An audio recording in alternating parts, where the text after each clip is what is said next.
This is the story of the struggles and dreams of 4 men as they strive for Olympic gold. An intimate record from video diaries of their personal lives, loves, ambitions and fears on the long road to Sydney.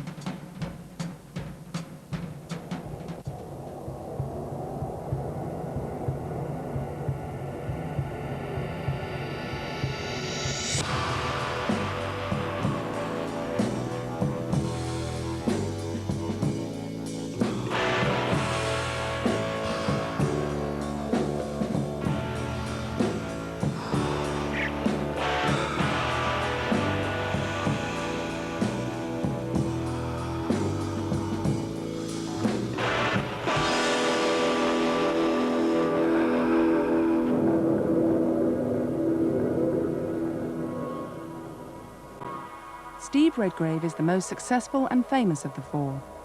He's won 4 Olympic golds, the last 2 in a coxless pair with old Etonian Matthew Pinsent, who he teamed up with in 1990. But at the last Olympics, he decided to retire at the age of 34. If anyone sees me go anywhere near a boat, you've got my permission to shoot me. I do not ever want to get in a boat again. I've had enough. But once again, the lure of gold proved too strong. In 1997, Steve and Matthew formed a new coxless 4 boat with Tim Foster and James Cracknell. They began recording personal video diaries, knowing the next 4 years were not going to be easy for any of them. Just getting so fed up with it.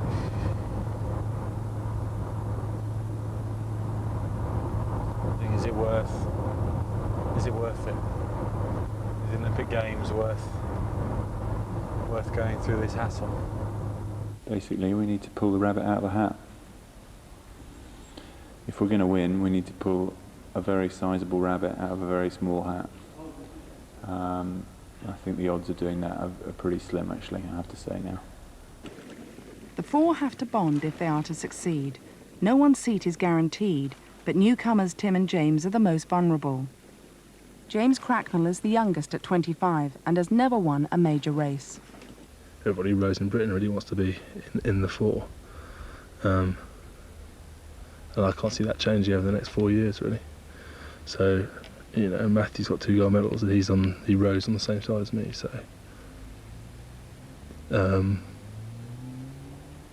yeah, you know, basically everyone's after my seat.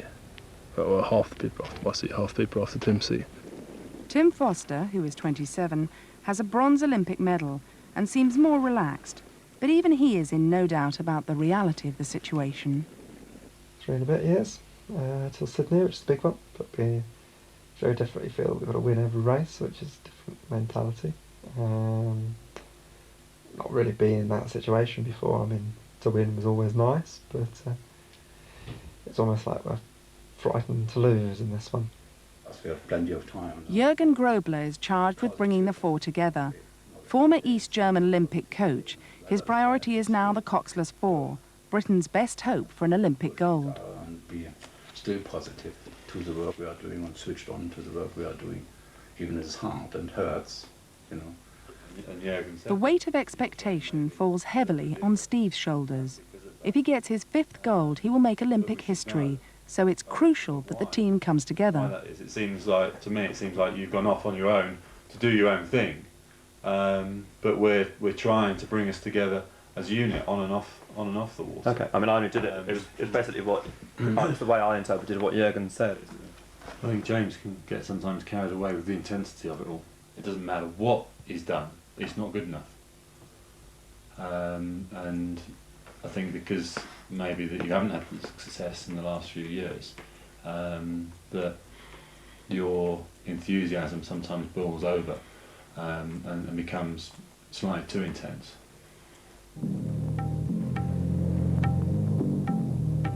The first real test of how the boat is running will be the 1997 World Championships in France. They gear themselves totally to this, fine-tuning every tiny detail.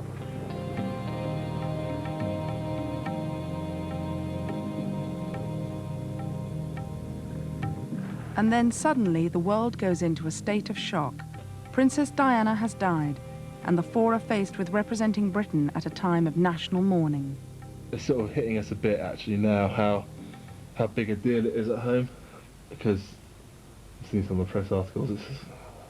We're so separated from out here and so focused on what we plan to do for the whole year that it really doesn't mean anything to us, because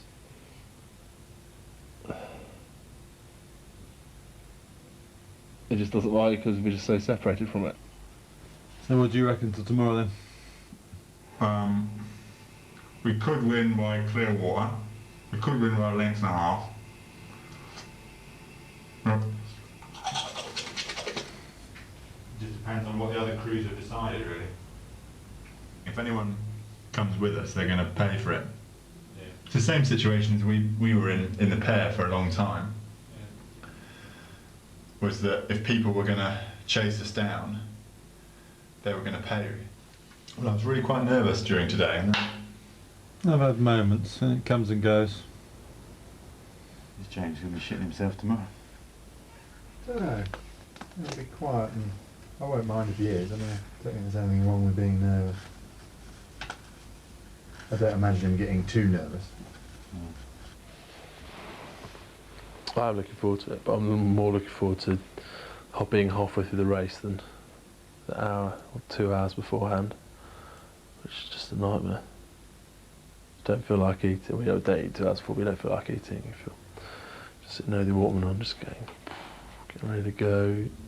Don't want to stop there. You don't want to be too aroused. Make you too tense. It's going to be a tough day tomorrow. James gives his video camera to his Danish girlfriend Emily while he goes off to compete in the biggest race of his career. This is it, the first final day at the World Championships in France, and today is a big race that everyone has been waiting for. You must be totally full of butterflies in your stomach. Good luck! Great Britain lead from lane 3. James Cracknell behind's doing a sterling job. Never won a medal of any colour, World Championships or Olympic Games. This could be his day. To get in a competitive situation, you really get the best out of Matthew then. He's really impressive when he chips it down. And you know, Steve is so strong, so dynamic. And Tim sets up the rhythm really well between Steve and Matthew. I'll just sit there with my bus ticket. Foster there between Vincent and Redgrave has had quite a lot of experience in coxless fours. He's had bronze and silver at World Championships, bronze in the Olympics at Atlanta. It's just all about setting down the standard there. They're looking back and saying, well, look, you know, you're not going to get near us today. Oh, this is brilliant! You're totally in the lead. Great Britain take the gold. Cracknell and Foster side by side, equal partners with Redgrave and Pinson. That is as it should be. What a great row in the final. What a great row. Just everyone all hooked up together and just flowing along. Just felt easy. Brilliant.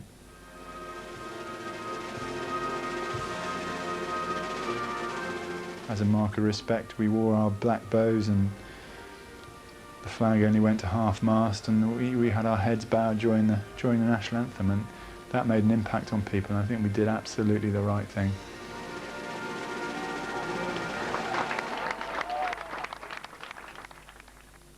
This means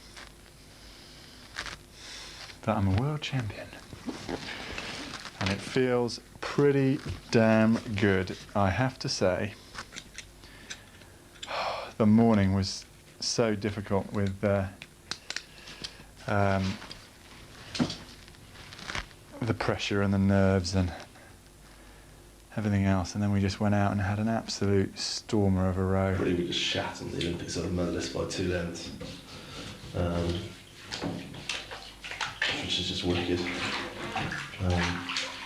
I like going back to how secure my position feels. I mean, on a row like that, you know, feels pretty fucking secure at the moment. This is why I row. This is why I do it, just for feelings like this. And it's not a feeling that will go away either. It won't go away. It'll be still there tomorrow. It'll still be there next week. Oh. We're a quarter of the way to the Sydney Olympics, and that portion of the road is now covered in gold. The four do most of their British training at the elite Leander Club in Henley. Their new season is about to start when Steve tells his video diary potentially devastating news. Yesterday, I started having a tremendous thirst, feeling very dehydrated. Been away for a couple of weeks, been away to the Bahamas for a couple of weeks, on holiday with my wife, and I'd been a bit ill when I've been away, but not too bad. And suddenly it dawned on me yesterday late afternoon that I've been through this situation before, and when I've been in this situation before that I'd come down with diabetes. When Steve had diabetes before, it didn't last. He's not so lucky this time. The doctors say it's permanent. What I thought has happened, that I'm diabetic, have to take insulin. They feel pretty confident that I'll be able to carry on the sport, but they also say how difficult it's going to be. These are the syringes now. I'd rather it hadn't happened.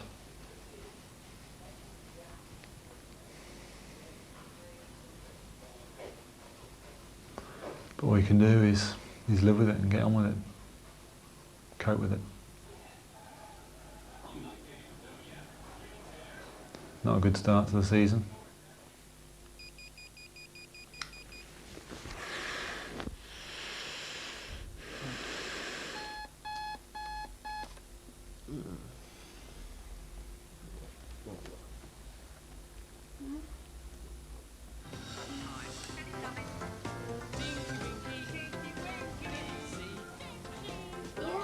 Yeah. Tinky Winky and Pie. Come on. Got it? First day back, and I'm half an hour late already, and still got to get to Henley. James is at the club first, then Matthew. Tim and I are normally a bit late. Tim lives the furthest away in the Oxford University boathouse and is often late. So the camera's not very steady this morning. 7:20 or there or thereabouts. Hello. And it's amazing what you pick up in the boathouse. Yes. Has anyone said you look very attractive in oversized raincoat? No, not yet. Funny that. And there's always Luca, the pimp. There we go, we're in a rush, aren't we? I've remembered. Yeah. Sorry. Oh. What do you think of the hair? Nice, eh, this morning? Good day for a city hat. Test my blood sugar levels before we get there.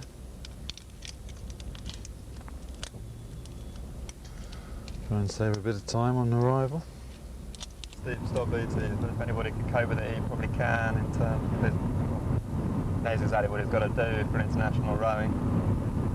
It's just a bit more of a challenge for him now. He's got to cope with our BTs, but if other people can cope with it, I'm sure he can.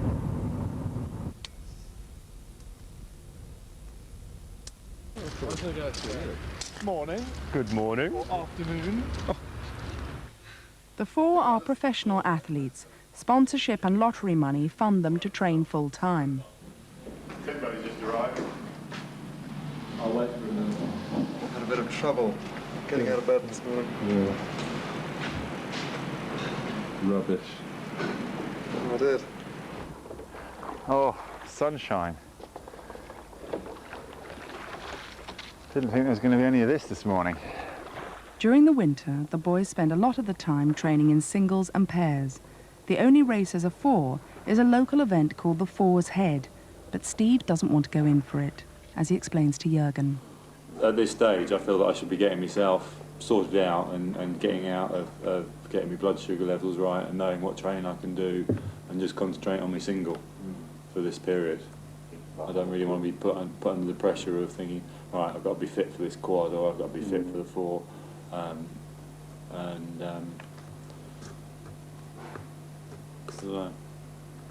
It's pointless to rush Steve when he's deciding he's got to sort out his levels of how much insulin he needs to take and how much glucose so he can sort of do the training. It doesn't really mean, doesn't affect me that much in that if we give him time to sort it out, I don't think he'll have any. Obviously it's better not to have it, but I don't think it'll have any dramatic difference on his training. It's all right. Won't be a problem. James has other things on his mind. His girlfriend Emily has come from Denmark to live with him. Onion and garlic. It's a big step, as they've only seen each other 20 times in the past year. Does it smell good? It's not, not bad. Far from finished. No, it's far from finished. Oops! Hi! There's no meat right now. Bung some tuna in it. No! James, how could you do that? Why can't you bung tuna in it? Because it's not tuna. How do you know? Well, what does it make any difference? The sauce is a sauce, isn't it? It'll just be different then. But you can only onions and aubergine and stuff. But you could put tuna in it. I eat tuna with everything. This is definitely not tuna. I don't really know what it's like living in England because I never lived in England before. But as in someone you're having a relationship with. So it seems to be okay, but I have a few arguments every now and then, but not too bad. Especially as I'm pretty moody and she's pretty stroppy, so it's... Steve, 10 years older, has a more settled domestic relationship. He's married to Anne, a doctor, and they have 2 daughters, Natalie and Sophie. So just to turn the video off, Daddy. Why? Because she's going to have a little paddy. Well, this is what life's about. You didn't have it on when you had your paddy the other day, did you, Dad? Right, Soph. What's Mummy got in her tummy? Baby, When's it coming? at my birthday time. When's your birthday? February February the what? the 9th. 19th. The 19th. Sophie says she's going to call it Lucy. What happens if it's a boy? She's still going to call it Lucy. During the next 3 months, Steve drops out of all public competition in an effort to control his diabetes. Jürgen has given him until April to be worthy of his place. He's training alongside the other 3, but it's very much a personal battle.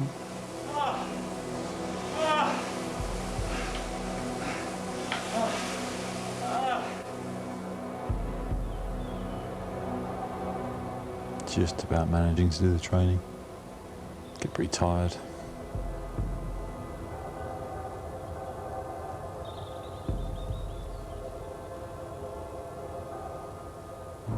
Just getting so fed up with it.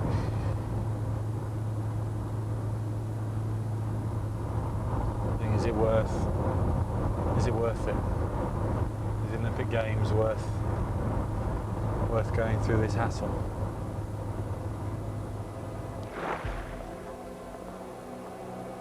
In some ways, from the success you've had over the years, that you get a little bit of leeway, but I don't think that leeway should be very much.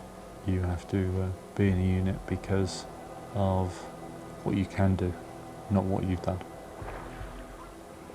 I've got to prove to myself, not really to the others, but to myself, that I'm still good enough and am going to be good enough to justify my slot within the 4, and I suppose within the pair with Matthew for April trials, which is supposed to be the plan. And if I'm not justifying that to myself and also to the others, then I'll be looking for something else to do. While Steve faces failure for the first time in his career, the others are enjoying the satisfaction of a successful autumn's training. For me, it's been a good sort of 3 months, October, November, December. Tests have shown I'm about the fittest I've ever been at this time of year.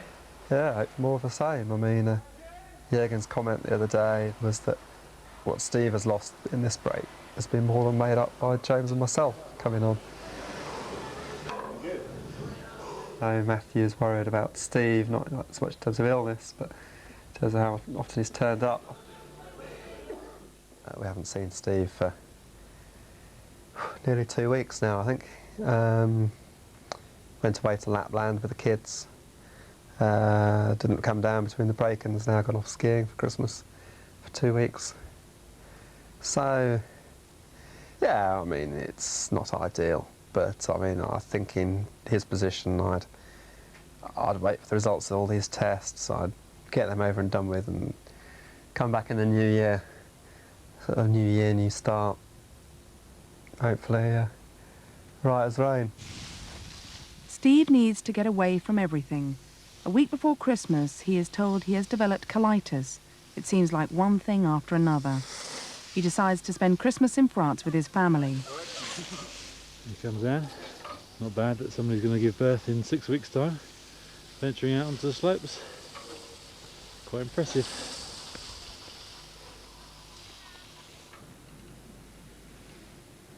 I think half the fun with Christmas as you get older is seeing the fun and the excitement that the kids get out of it.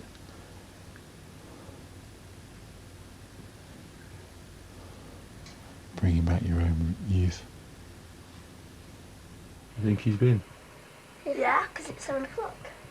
It comes at 2 o'clock. Right, go and have a look downstairs and see if he's been. Shelly! No, that's Susie. Susie! I got Susie! Wow. Yeah, so now I've got Julie, Shelley and Susie. James spends Christmas in Denmark with Emily's family. So we've had a few beers, a bit of dinner. It's now 10 o'clock, and now you open your presents, and then you go to church. So I haven't been to church for 2-3 years, so it's going to be a bit strange. Then to come back and have some more beers at midnight or 1 o'clock, and then I don't really know what you do tomorrow. Have some more beers, I imagine. Seems pretty much like it. Tim and Matthew go to their parents for some home comforts. I love coming down here for Christmas. Well, I love coming down here at any time of the year, actually, because it's so far away from rowing. It's Christmas 1997, and I like it.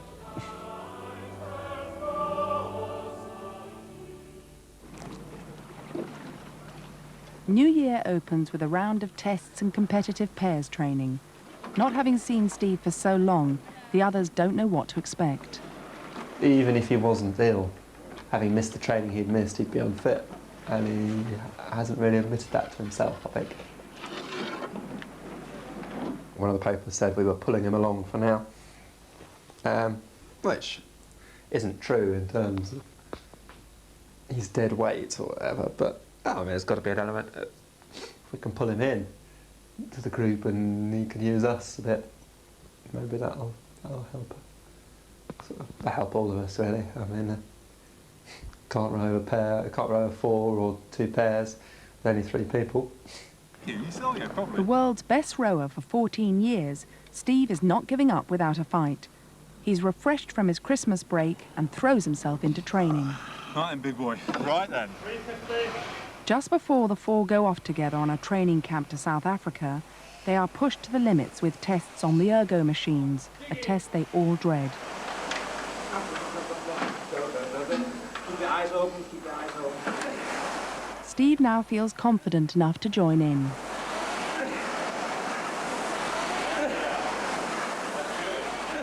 I've had 2 very good weeks.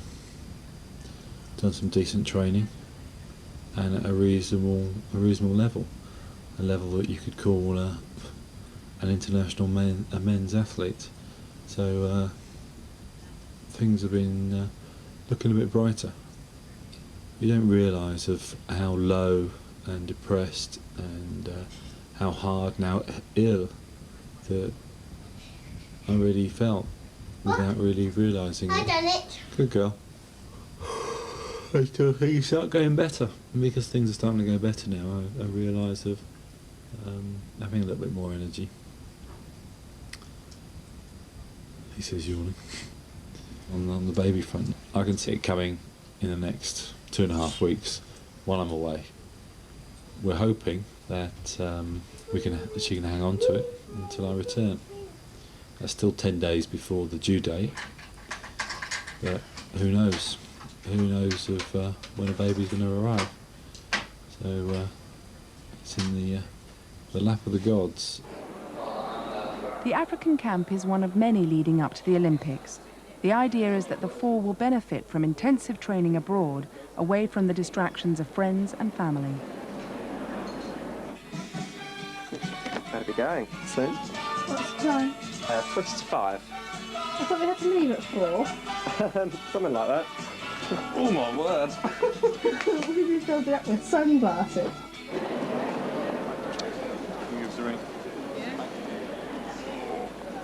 It's difficult leaving the family behind at this time.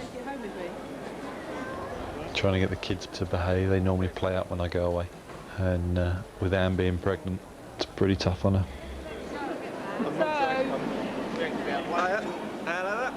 Kiss, kiss. Bye. You going away? See ya. Maybe I'm late.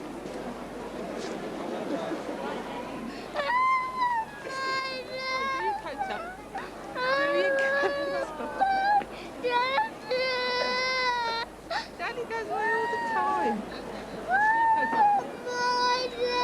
You're not helpless.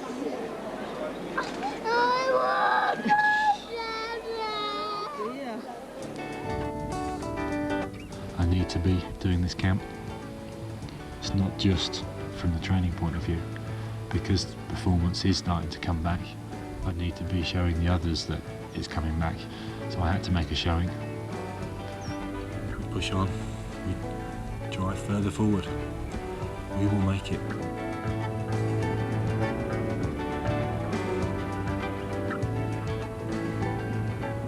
Oh shit. Yeah. Oh shit. The van won't drive further forward. It can't quite handle dragging the big boys and their equipment up the hills. Jürgen's a great fan of high-altitude camps, but they do present their difficulties. We never have this problem in Henley. Hang on. It's not sounding very well. Sounding like it's got a few cylinders missing somewhere.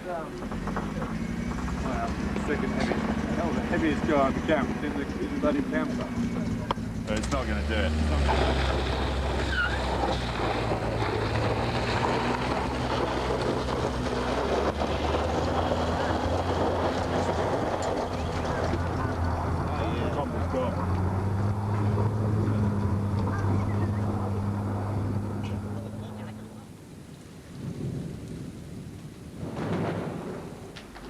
See some Barry White?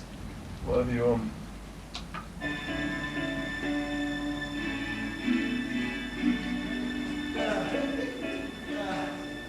Training with the other boys makes it easier for Steve.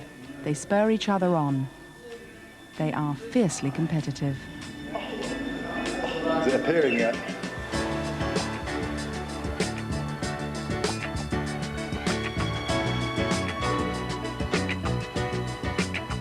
Been dreading it ever since I knew we were coming out here. Me and heights don't really mix very well.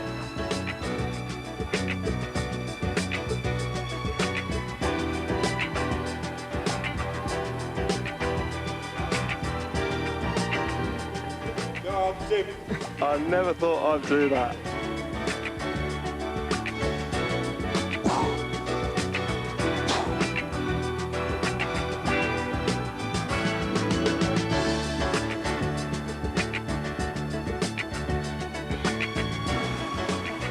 But for Steve, competition isn't all gain, especially when trying to cope with diabetes.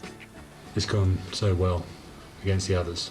I thought, right, this is it. I've really turned the corner, really going for it now. I mean, boof. After the last 3 good weeks of training, I've had a bad session, and that's depressed me.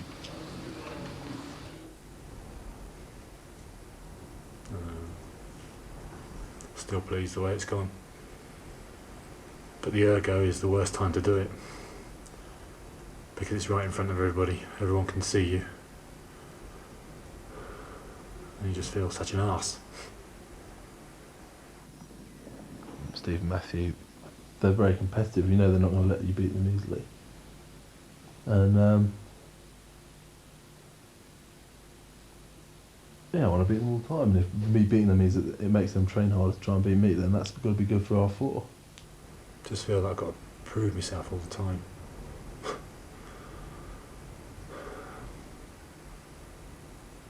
It's not a bad thing. I think who I'm proving myself to is to myself. Because in the end, that's the person that matters. I can do it. I will do it. No question. Right, that's enough of depression. Let's get on with it.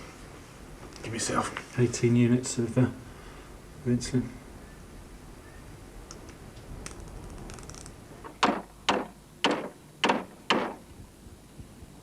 We've forgotten the 10mm spanner, which is the nut size on like all boats, so we can't take any of the riggers off. We've all got our own 10mm spanners back at the Because we're such sad rowing geeks, we take them with us everywhere. But obviously coaches don't. Despite having a tool bag this large, he hasn't got the one useful spanner. No, it's not a 10mm. It would be good. It's not a 10mm. It's a 9mm or something like that. Hang on, no, it's screwed. Look, got little screws. You be doing. It's moving. It's moving. It's time to turn green. Start ripping it. Oh, got it. Oh, got it. No, I can't do it. South Africa proves to be the turning point for Steve. Much to everyone's relief, he's back to form and his place in the 4 is looking more secure. Yeah. With his newfound confidence, Steve decides to leave the camp early. He doesn't want to risk missing his baby's birth. All right. Safe trip? Yeah, cheers, Tim. It's difficult for all of them to get the balance right between rowing and relationships. So with Steve going, James has been trying to work out if Emma's pregnant as well, in terms of could that be his excuse to go home. I think he really wants to go home. He's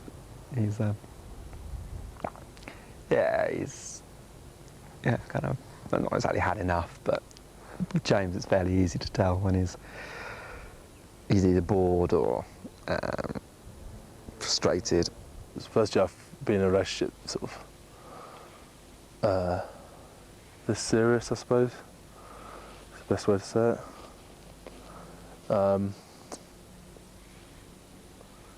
So yeah, it's different, especially when I live with them. So, it's not very nice going away for this long, especially as I just really like her as well.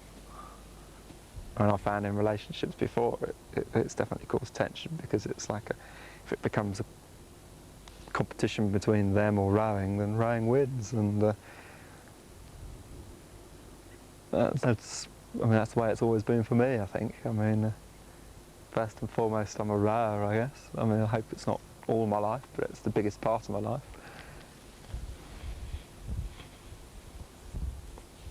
And we're away for Valentine's Day as well.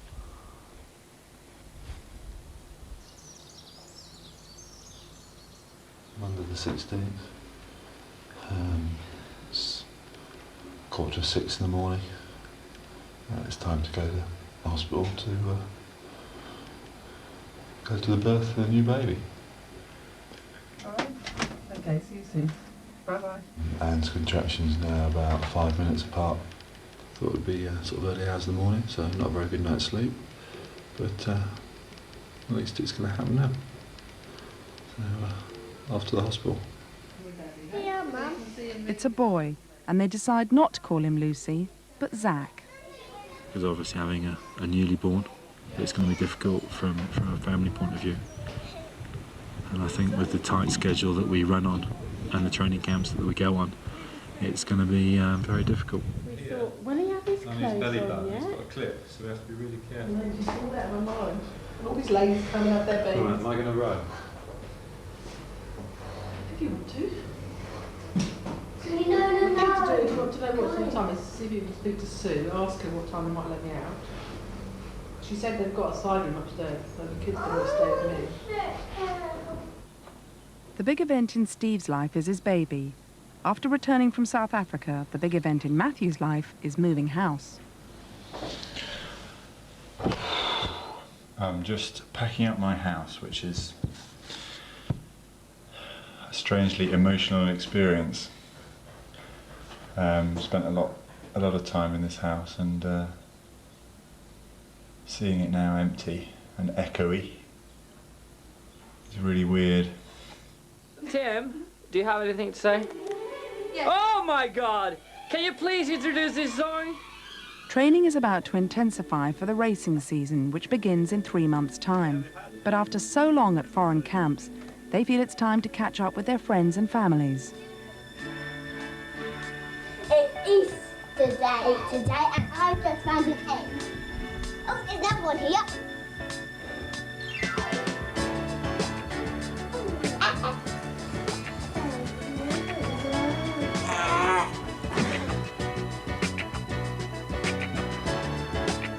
Have a guided tour first. On camera, notice.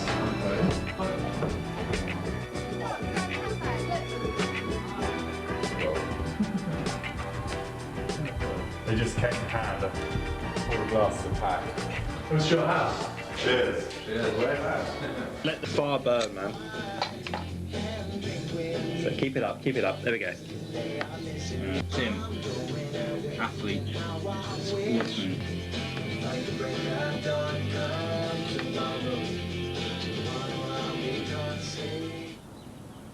Then suddenly, there's a crisis. Something happens to Tim which puts at risk everything the four have achieved so far. Things are actually great. I've been a bit of a silly boy.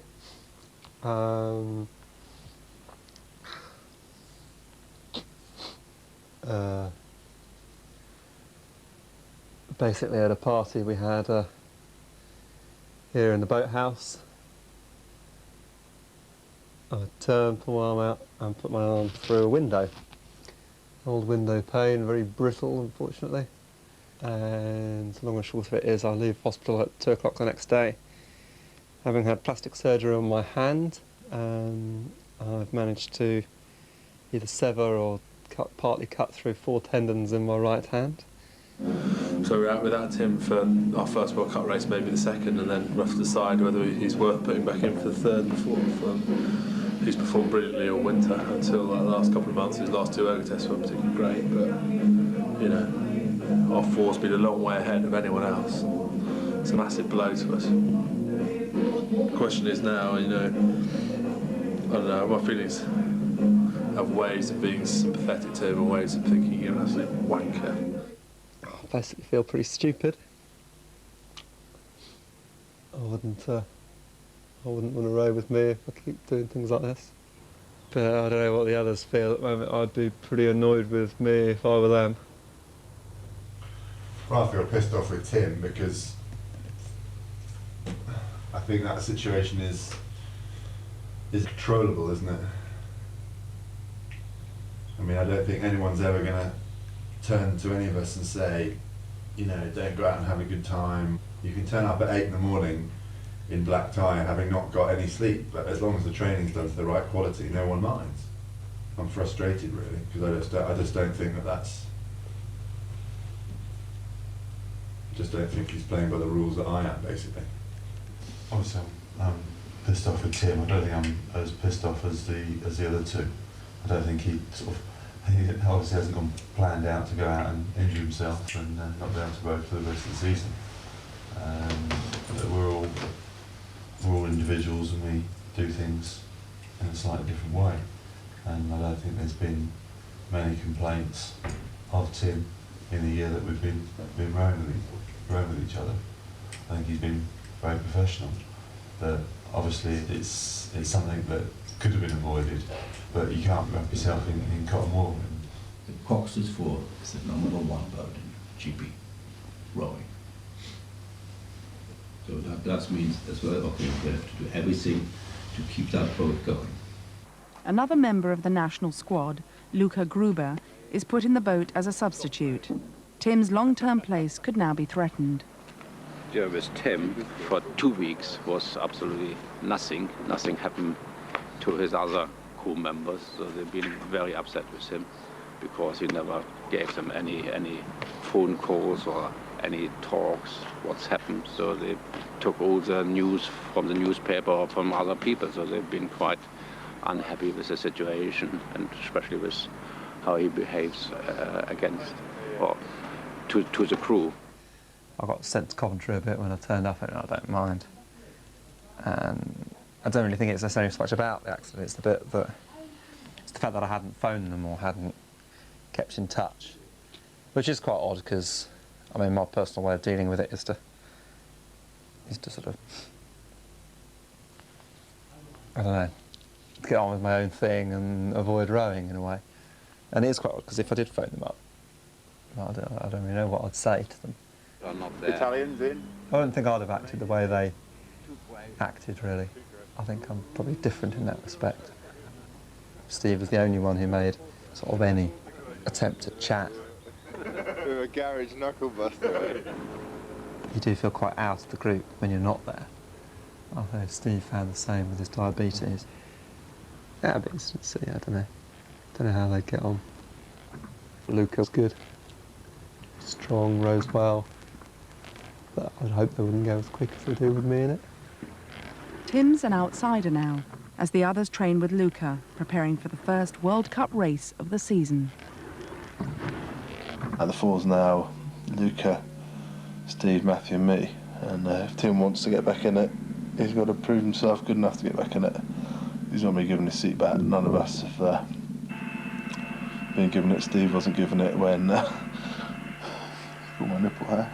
Steve wasn't given it when he was ill, before Christmas. He had to fight his way back in, which he's done, and Tim will have to do the same. So at the moment we're going full ahead with Luca. And they're away first time, nice and clean, in the final of the men's heavyweight coxless 4s. 3 weeks after Tim's accident, the new 4 races in Munich. Tim watches at home, his future hanging in the balance.